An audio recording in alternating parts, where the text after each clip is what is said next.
human beings are starving for authenticity. Yes. And everybody who's using this whole digital world to either create content or create some sort of a customer experience, you're missing out on the thing that we're actually physiologically, neurologically, psychologically, spiritually wired to do, which is to connect with human beings.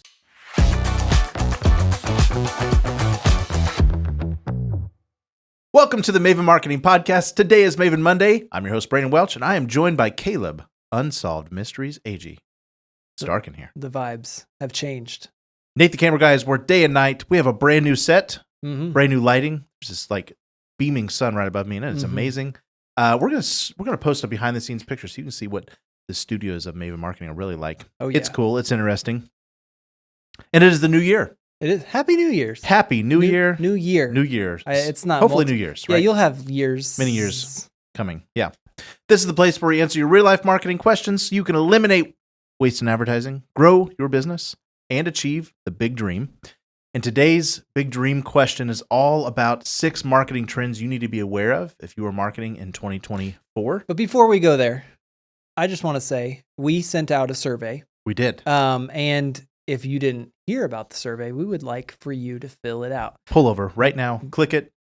8 questions. Yes. We have big things in store for the podcast this year. We have so many cool things coming. Yes. But we need your help to make it better. Tell us what you want to hear more of. We get questions, great questions all the time. We're always going to answer the questions. Yes. But what other extra content do you want? Yeah. We're blessed to work with some amazing people. We have some CEOs of $100 million companies coming on. We have some leadership coaches. We have some special guests that have done remarkable things with scaling, buying and selling businesses, building teams from like 5 to 150 plus people. Yeah. And I know that stuff is good. But in between, should we lean into more digital marketing? Should we lean into more broadcast, more strategy, more ad writing, more lead generation and follow-up stuff? So please click the link. It's at the very top of any one of the platforms you're listening on. Just say, click the survey. We need your feedback by the end of next week. Deal. We're gonna stop taking all feedback next week. Okay, that's as long as we take feedback for. There is a special guest coming up. Everybody needs to know about. Who's that? My one and only. Not you, Caleb. It's not me. Valerie Welch is going to be coming on in the next couple of weeks and talking about how to build a business with maintaining a healthy home life. And that is something that wasn't always obvious to us, but she is the backbone of everything I do. And she's coming on. So the big question is whether or not she knows she's coming on at this point. Well, she's coming on to validate me. Okay. So stay tuned for episode with Valerie. Yes. Coming up on this episode. Of the Maven Marketing Podcast. Go to the ad. So we're going to talk about a new FCC ruling that's going to affect anybody who's in lead generation. You're going to want to hear this. We're going to talk about how AI is going to change things this year. Yeah. We're going to talk about Google's changes with the way they're showing search results. We're going to talk about election year, what you need to know about that. Yeah. Using short form videos. Yep. To get more engagement, more leads, and build your brand. And data protection and privacy, and what that means for you. If you are any sort of advertiser, if you have a website, you need to know about this. Yeah. So it's a little more of a technical episode, but there's going to be some takeaways that are going to set you up to win. They're going to set you up to be the competitor in your marketplace that comes out on top, that people want to do business with before they choose any of the other competitors. That's right. And you're going to be the one who skips all of the junk that's going on that's going to try to stop you. Yeah, all this stuff we're talking about that's changing, that's always moving. So, number 1, the new FCC ruling. The Telephone Consumer Protection Act. It's an extension of one that's been there since the 90s. Yeah, 1991 this went into act, and this is the congressional act that said, hey, you silly telemarketers and robocallers, you can't call 911, and you can't bother our doctors and our public service offices or our emergency lines. And since then, it's kind of been the vehicle that the government goes, hey, marketers, you're being too aggressive, and we're going to put some stop. So we're going to put some friction on that. Yeah. 2003, they created what everybody knows as the do not call list. Yeah. Which made just basically made it illegal for if you said, I don't want to be called by telemarketers, there's a national database. Yeah. 2012, they tightened that up to say marketers can't solicit people or call people if they haven't approved. Mm-hmm. They haven't somewhere in some, loophole writing said, yes, I'm agreed to, people calling me. And a lot of times what happened to you, if you're like, I never signed up for anybody to call me. Yeah, why are people calling me? What happened? Because you have a cable provider and they sell your information to everybody. You get that Target credit card, how we use your information notice, or there are so many different ways. And what they're doing is you agree in the fine print, or you filled out a form and it says, by checking this box, you agree for website and our affiliates to contact you. So if you basically, unless you're off the grid, living with a tinfoil hat underneath the ground somewhere in North Dakota, you can be called up until this act. And the 2023 act, or the amendment to the Telephone Consumer Protection Act, came out December 13th. December 13th, it was approved, 4-1 ruling. Yep. Guys, this is going to change some big things because effectively what it does, it says if you did not specifically get permission to call this consumer, they knew your company name specifically was going to call them. Yes. You're not allowed to do it anymore. So all this loophole buying information, buying leads from third-party services is going to go away. Yep. It's going to be highly scrutinized. In the big lead aggregators, it's got to be $1 billion industry. Sure. Anybody who's buying and selling information or targeting or saying, hey, I know because this person has this credit score and just bought this product and you should call this person to sell them your insurance or whatever. That stuff's going away. Yeah. If you are an advertiser on Angie's List or Home Advisor or any sort of industry-specific lead generation where they say, hey, we'll send you leads of people looking for your info, that's going away. Yeah. Unless... Realtors. Realtors, you'll see that, Zillow and Realtor.com, unless you have specifically said, I approve for Brandon and Co. to call me, or Nate the camera guy to call me. And that's the big change. That and affiliates not allowed anymore. Yep. The extras, or a lot of times what happened on like Agee or Home Advisor kind of places. We have a lot of friends in the home improvement business. You would go there, fill out your information as a consumer, and say, I need a new roof.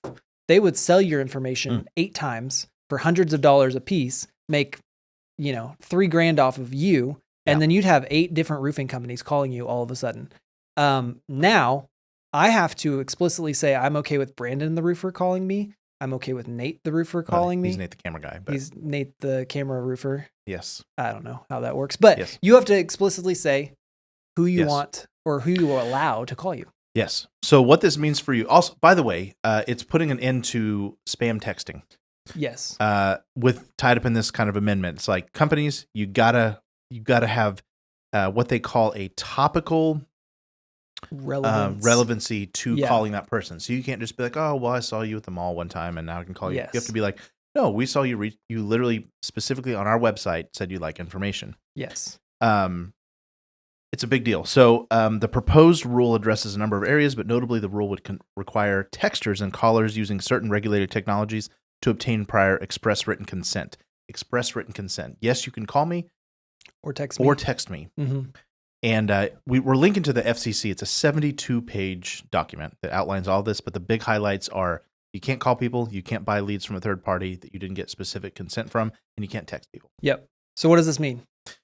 What it means for you is hopefully you're already doing the right thing, but the right thing just got a little more scrutinized. Buying leads is going to get tougher, and honestly, hopefully you weren't relying on buying leads.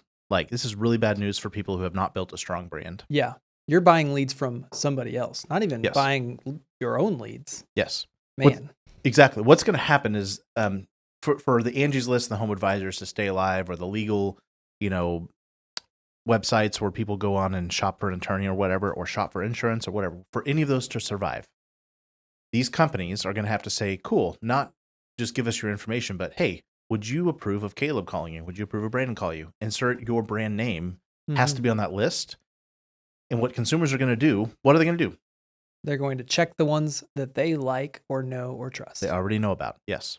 Yep. And so if you were a no-name company, you didn't have a strong brand, if you have not been building awareness and a likeness to your company, a good feeling, a good bond with your community, you're not going to win against the national companies because they're going to go, oh, I've heard of that. Oh, I've heard of that. And my friend talked about that one. I'll click that one. And they're probably going to click 3 or 4 because they don't want 8 phone calls. Yeah.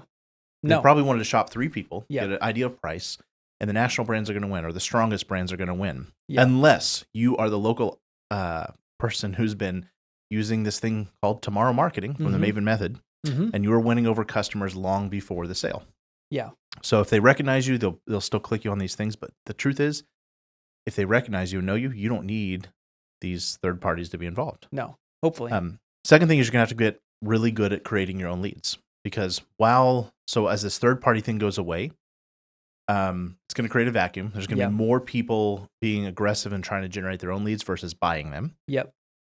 I'm talking to my home improvement guys. Yes. Talking to my solar guys. Like, you're going to have to be really, really good at doing that yourself. Because you can't just outsource that and buy people's information. No. By the way, that sucked to begin with. It was never good because they didn't know they were buying they were buying somebody to pass you along.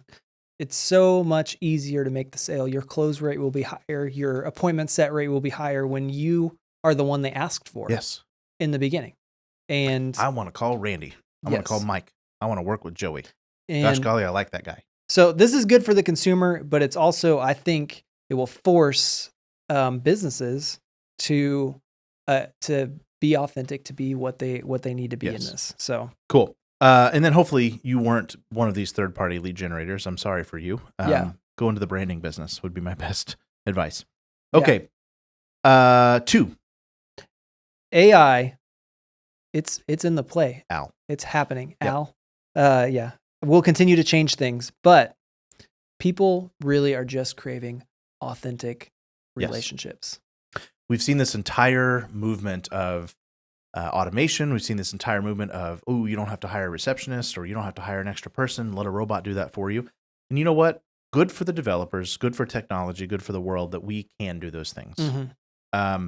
But human beings are starving for authenticity. Yes. And everybody who's using this whole digital world to either create content or create some sort of a customer experience, you're missing out on the thing that we're actually physiologically, neurologically, psychologically, spiritually wired to do, which is to connect with human beings. Yes.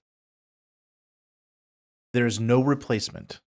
There's never been a better time in history to write handwritten notes, to give personal phone calls, to write your own emails, to send hand-selected gifts, to be consultative and not take out that connection experience. I'm not saying slow it down. By all means, do it faster and do it better for the person. Yeah.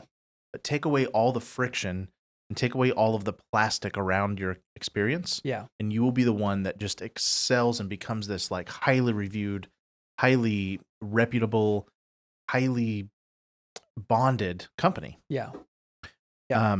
I think when you can engage, there's something about a tangible, I even personally, I don't like reading books on my phone or on a tablet or anything like that. I like the physical, the feeling. There's something tangible about that.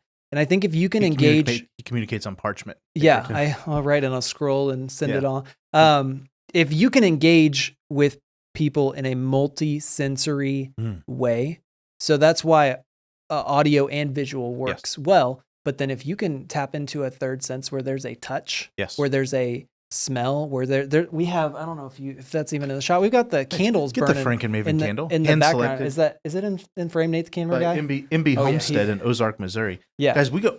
For those of you who don't know, we do pretty good in the swag department around here. We try, but we don't just go to a website and say, we'll buy some pins, we'll buy some mugs. No, Caleb can tell you, it took me 9 months to pick our pin one time. Yeah, he gave up. He's like, I think we had a client in the office while we were talking about the hoodies. I think Ryan was wearing one on the episode a couple times ago. We were picking those hoodies, and I'm not kidding you. We got samples from like 7 different brands, different sizes to feel the weight, softness, the feeling, how it fits, how long it is, how's the hood, what's the string situation. Because we want it to be perfect. And it's an experience. It's not just your logo on something. It's not just, I made my follow-up faster because I put it through a robot. It's like, no, get a dadgum human in there, man. Yes. I know humans are hard to find. I know they're I know they're more cantankerous than ever. They tend to want to be paid. Yeah.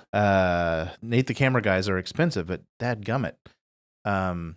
Look what they can do. Make it look beautiful. Look at this all new around. set. Yeah, if you're listening, it just looks so good in here. It's rich. Oh yeah. Smells of rich mahogany here.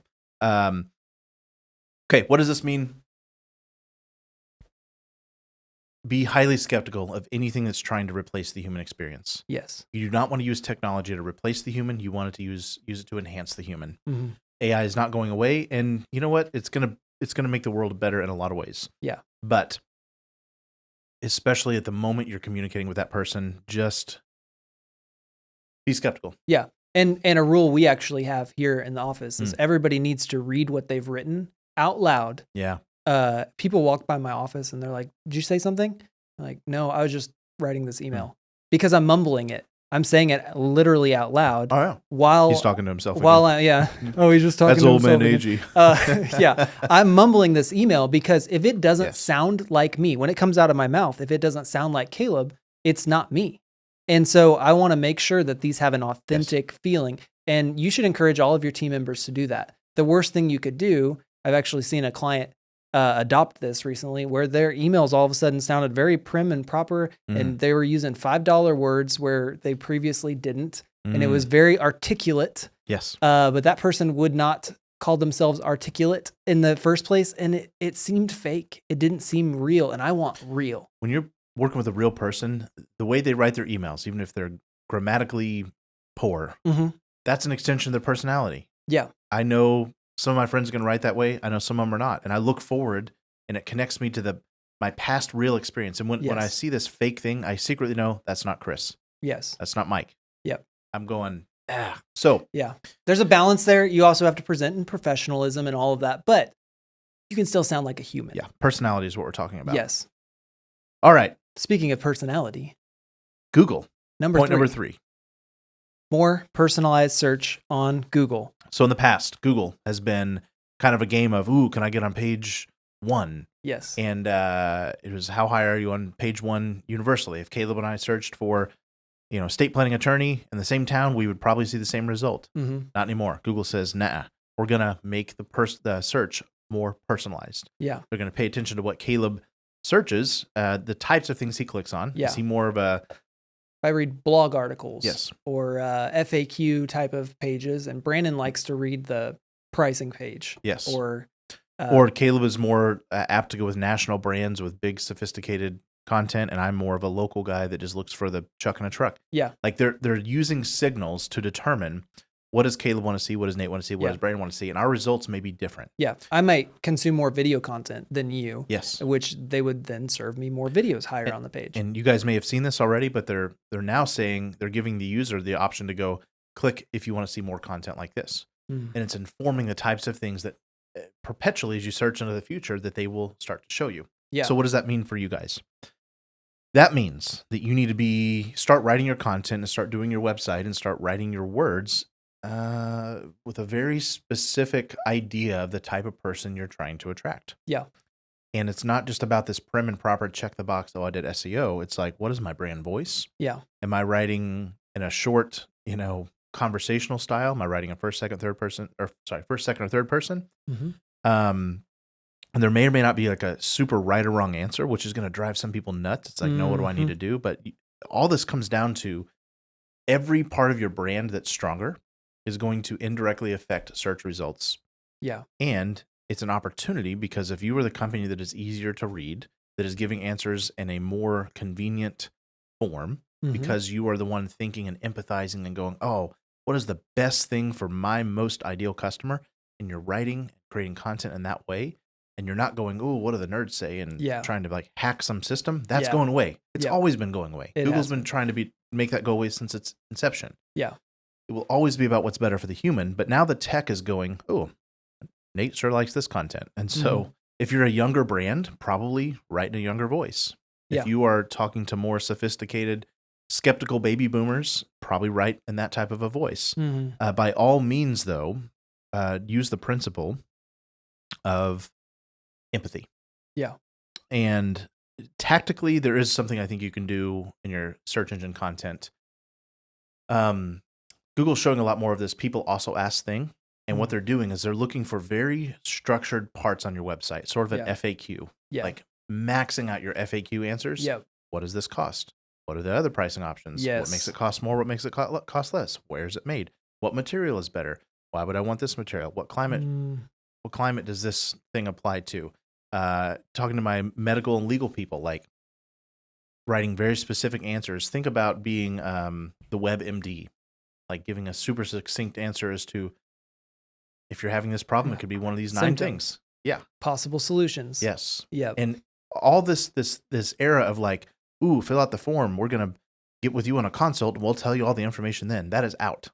Like Google is going to reward companies that do not do that. Yeah. They're going to reward the companies that the consumer goes, okay, I get A, B, C, D, E, and F, and I'll probably still go with you. I'll probably still show up and do the appointment because I've determined enough to go, I'm not the expert here.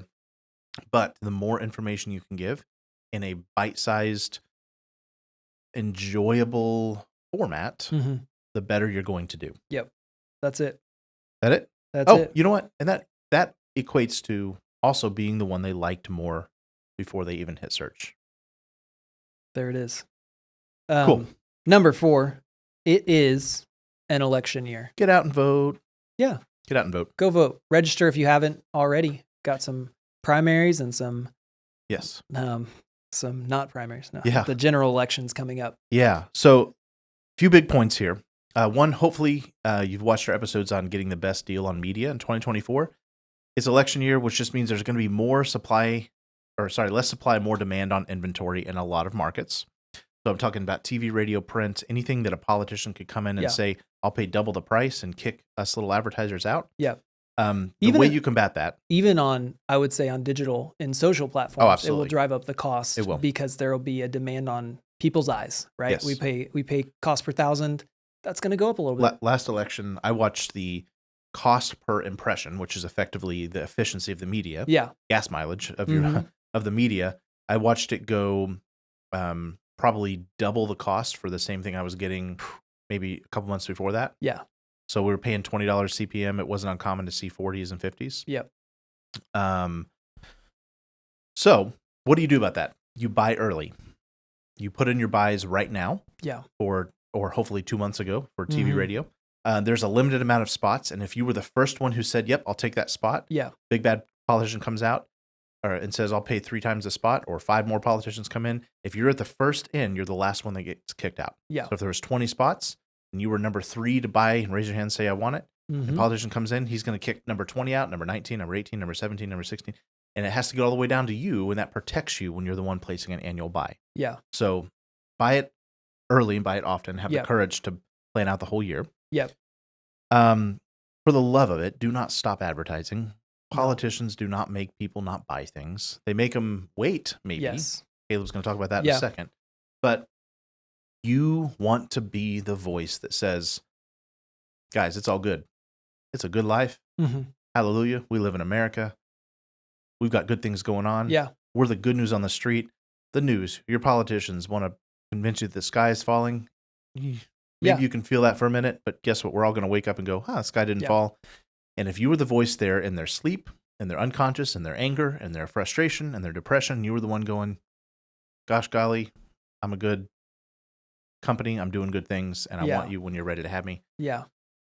You're going to be the one that just skyrockets out of any slight depression or slight recession. Yes. And because you placed your buy annually, everybody else, all of your competitors who were late to the game or buy it quarterly or monthly, they're getting kicked every time they play.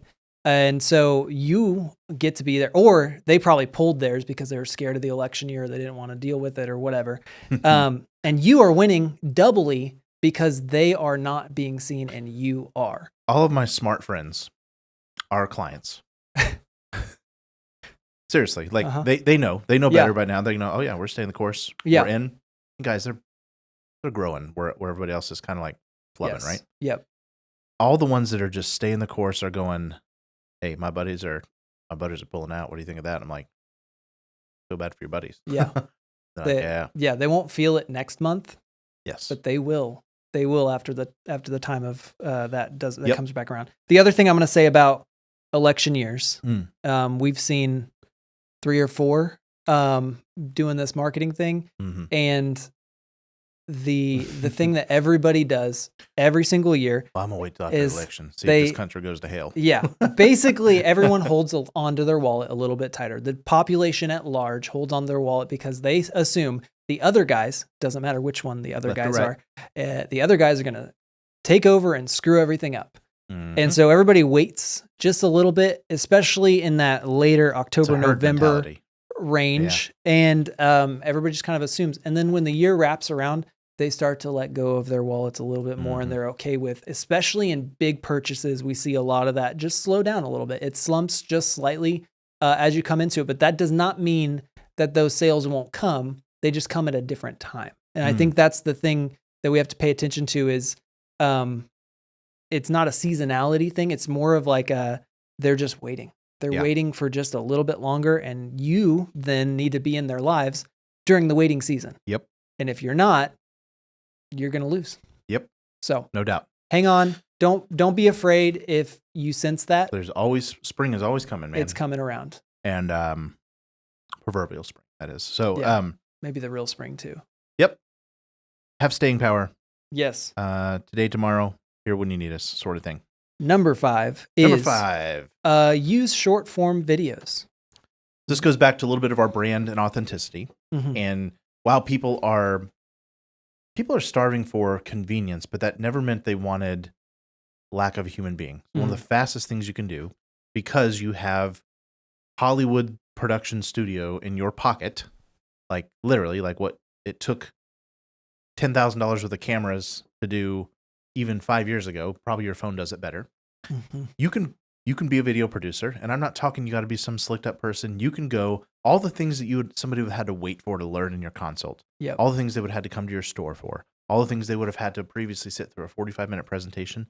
You can give them little bite-sized chunks of that, and guess what? Every time you do that, they go, I like that guy. I like that gal. I trust them. Yes. And wow, I had kind of been wondering that. Yes. And thank you for not wasting half my day. Thank you for not pretending like I wanted to watch some 12-minute video. It's like, no. I'm going to demonstrate one little thing about my product that is like something my competitors don't have the courage to tell you because they want to gatekeep it from you. Yep. He who gives gains. And short form video, attention is harder than ever to hold and harder than ever to get. So, and we're looking at this practically that usually looks like a vertical video. It would show up on TikTok and stories, reels, shorts, all those. It's called something different every platform you use, but the reality is it doesn't completely matter. It just what we need you to be doing is making those short form videos, giving bite-sized information. Wise Owl found that 73% of consumers prefer to watch short form videos when learning about a product or service.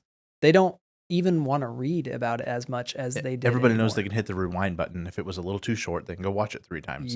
Guess what? They still only spent 3 minutes instead of 30. With that, if you do longer form videos, title them, chapter them out. We started doing that in our MavenMonday stuff, saying if you want to get straight to this topic. And I would say use tight editing. And things like subtitles and words on the screen. There's an app called Video Leap that makes this really easy. I do a lot of cooking videos with my kids. And I show how we do a 2.5-hour cook in like 90 seconds.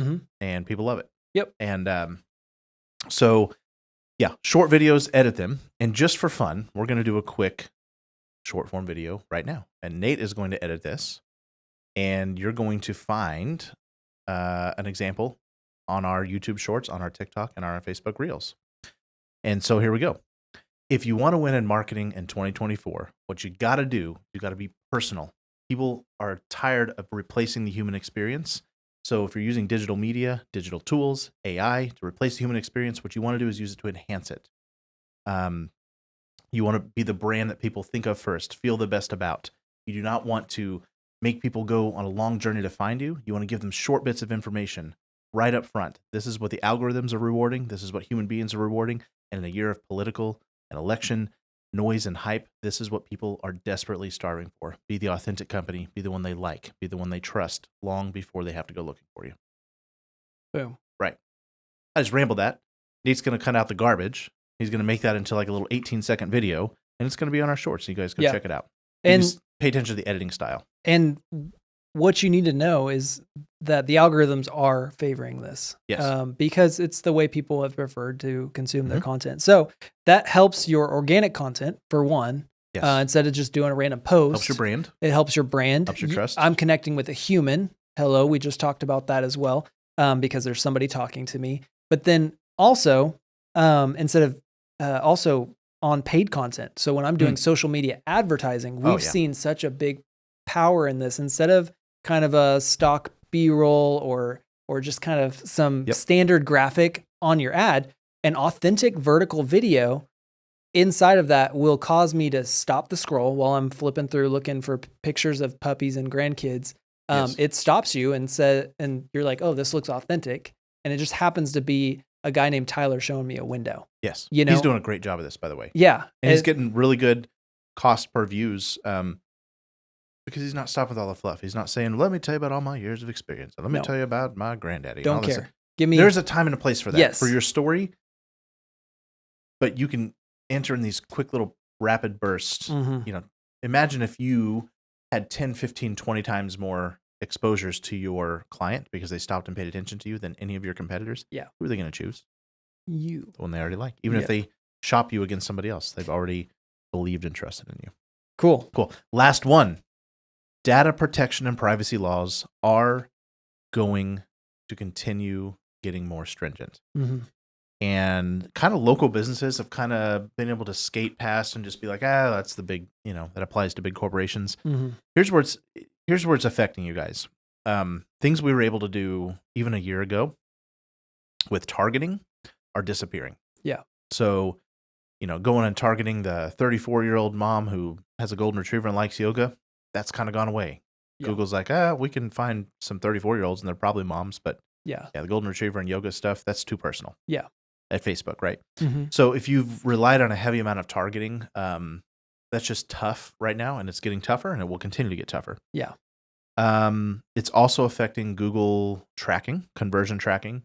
So you used to be able to tell exactly which ad, exactly which keyword, exactly which, maybe time of day somebody hit your website, and Google's going, we're going to hold on to that information. We're going to blend it up. We're going to give you a broad view of it, but we're not giving you specific. For the sake of the privacy of the consumer.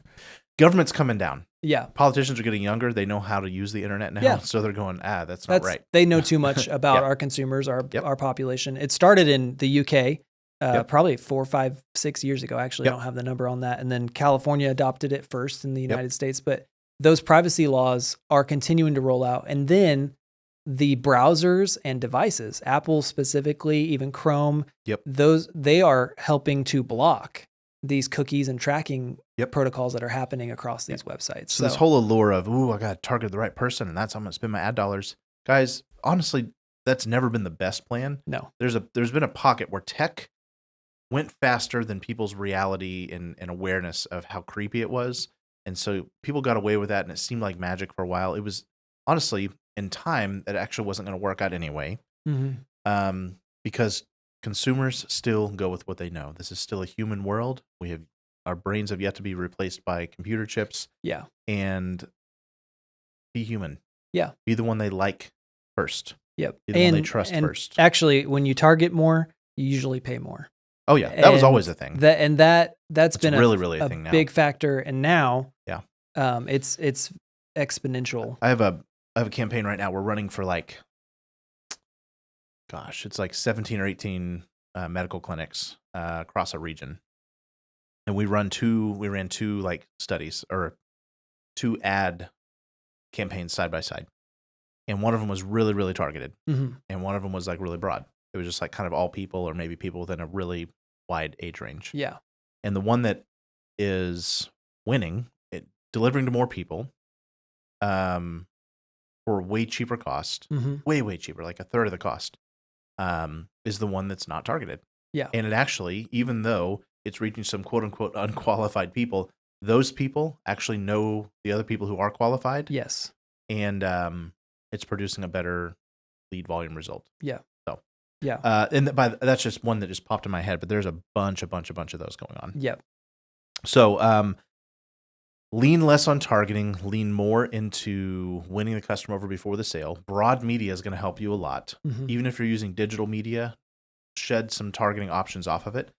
I hate to pick on my friends here, but there's some people pushing like this OTT and streaming service and going, "Oh, TV's now targeted, and we can reach people with, 2 dogs, 2 kids, and a 750 credit score, and blah blah blah." Yeah. And don't you want to spend your ads that way? And it's like the part you're not hearing is that reaches so few people compared to what you could do with the same money in a broad media. Yeah. And I'm not advocating for a specific media, but I'm saying the principle there is reach a lot of people, be interesting, be likable, be humorous, be real, be helpful, and gosh dang it, you're going to get the result that we all want. Yep. And so that concludes the 6 wait, one more thing on that data tips. Go for it. Privacy policies. Yes. Most of the advertisers that we deal with, that's never been like a thing, like a really well-written privacy policy. Yeah. We're going to start bringing that to our clients and scrutinizing that a little more, because I think you're going to see Google prefer websites that have a better privacy policy and a better ethics. To care for the consumer. Yeah. That's what Google's all about, right? They're all about it anyway. They're just getting smarter about how to measure it and reward it. Cool. In conclusion, be a big brand and you get to skip past all this crap that everybody else is going to be dealing with. Yeah. You're going to pop off the list. You're going to be the one that looks the best, feels the best off the search engine list, or even in these directories if you're still using them, these third-party things. But if you're well branded and people like you and trust you, they're going to come to you before they go through all this other rigmarole. Yep. Do the right thing with privacy. Spread the good news. Be the positive voice in your community. Be the one that doesn't stop. Be the one that is the tortoise, not the hare. Mm-hmm. And there are going to be customers and goodness and abundance that comes to you because you're putting that in the world. Yeah. Yeah. And I think if you are okay with, if you're able to be that helpful, empathetic voice, there's no denying no replacement for it. The result, you can't do it because of the result. That's the wild thing about it. Yeah. If that's your heart, you've lost already. It's such a backwards thing. You have to care about the people and they'll care about you. Yeah. Because if you're sitting there measuring the result, it's not linear enough that you're going to go, oh, that's a trend. And you're going to drive yourself crazy. Yes. Read chapter 12 of my book. Yes. There's a page called For the Accountants. Show it to your accountants and then go on. Yeah. But if you know what? Kind of like this podcast. There's not a single time we've asked for a sale. There's not a single time we've tried to do anything except for put good things in the world. I'm not looking for a feather in my cap, but I'm telling you, that is why this company exists. Yeah. We are here to help entrepreneurs confidently grow without wasting money on advertising. Yeah. We're here to help them realize their hopes and dreams and be good for their community and build awesome teams and build awesome families and have this awesome goodness in the world that I think only small businesses can create. And so we show up here. Yeah. We spend all the money, the resources, we feed Nate the camera guy, Chick-fil-A and all that stuff just so we can do this for you. And on that note, please help us make it better.